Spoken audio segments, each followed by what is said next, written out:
ಬಳಿಯಲೆ ಬಂಗಾರ ಇರುವಾಗ ಅದನ್ನು ನೋಡದೆ ಅಲೆಯುತ್ತಾ ದಿನ ಬಳಲಿದೆ, ಕಣ್ಣೀಗ ತೆರೆಯಿತು.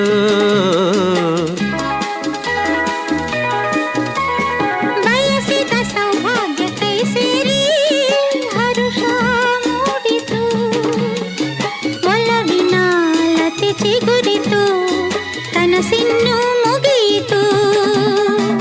ಇನ್ನೆಂದು ನಿನ್ನನ್ನು ಚೆಲುವೆ ಬಿಡಲಾರೆನಾ.